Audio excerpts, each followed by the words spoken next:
Halo, ketemu lagi di Rizky ST Ngajar. Oke, pada video kali ini saya akan membahas konten tentang tes wawasan kebangsaan dalam seleksi kemampuan dasar CPNS yang akan dilaksanakan pada November nanti. Sebelum kita bahas soalnya, jangan lupa teman-teman untuk mensubscribe channel ini agar kalian terus mendapatkan update video terbaru dari channel Rizky ST Ngajar. Oke, selamat menyaksikan.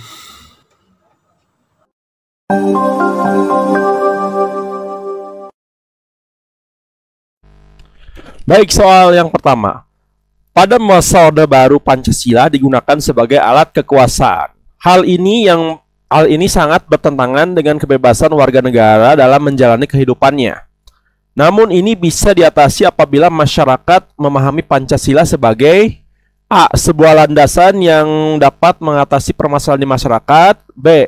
Etika masyarakat dalam menentukan hasil musyawarah. C. Upaya dalam mendirikan kepribadian bangsa yang kuat. D. Landasan pemikiran dan pedoman yang sesuai dengan kehidupan bangsa. E. Norma yang berlaku sebagai bentuk ketetapan dari pemerintah. Oke, memang pada saat Orde Baru itu Pancasila digunakan sebagai alat kekuasaan. Salah satunya adalah diangkatnya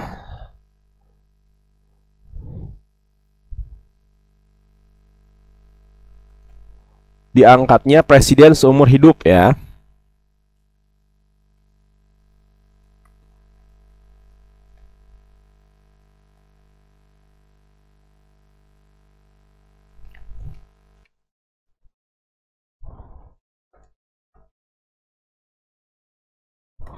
Nah,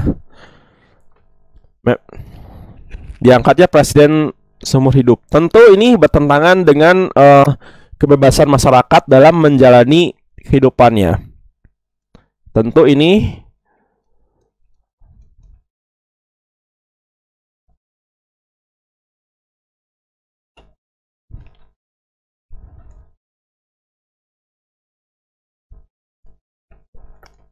kehidupan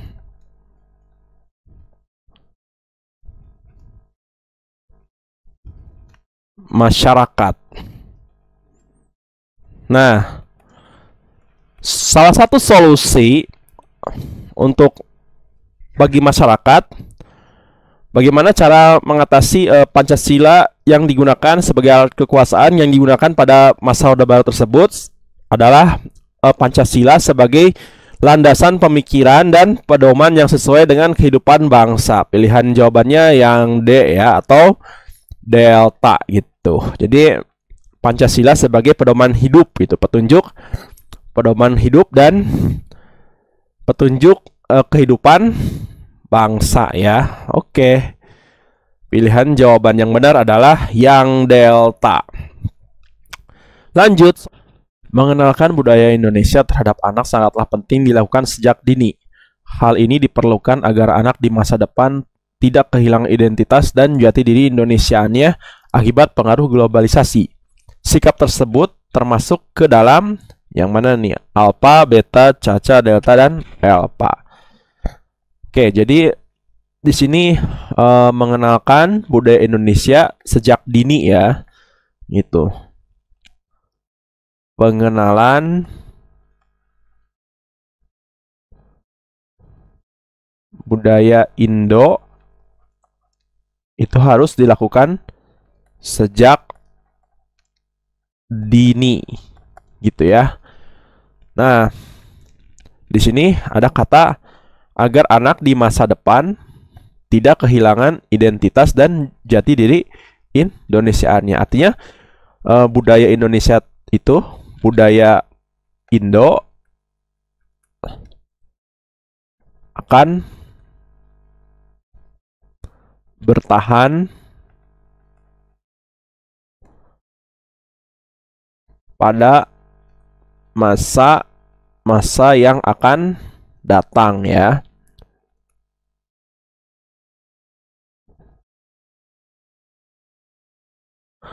Budaya Indonesia akan bertahan pada masa-masa yang akan datang. Maka jawaban yang tepat di soal ini adalah yang ini, melestarikan budaya yang dimiliki pada generasi penerus yang C ya gitu jawabannya.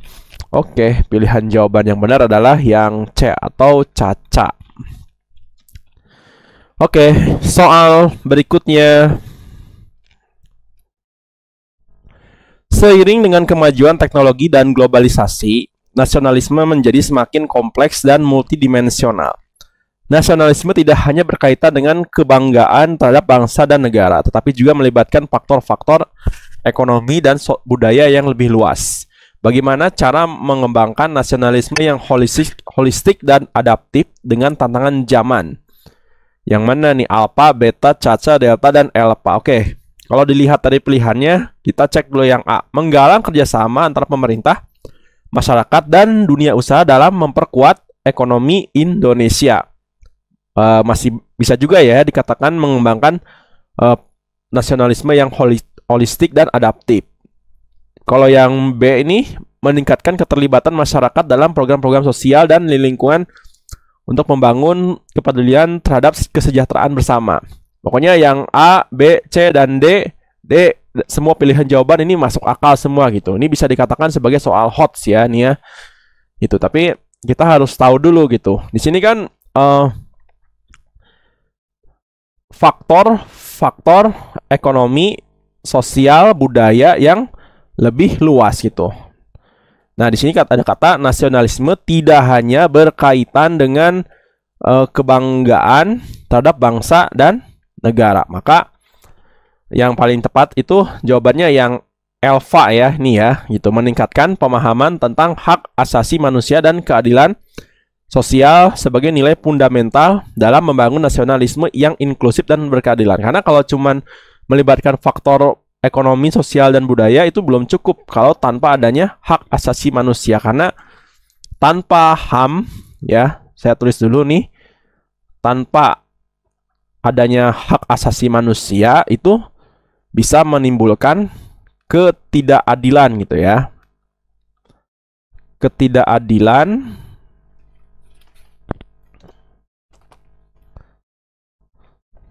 terhadap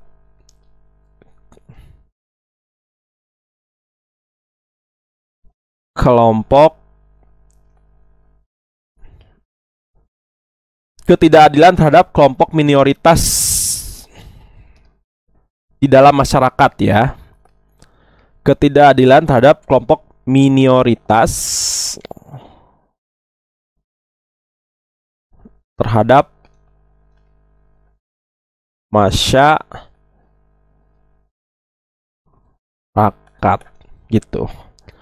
Oke, jadi jawabannya yang alpha ya gitu. Oke. Alpha.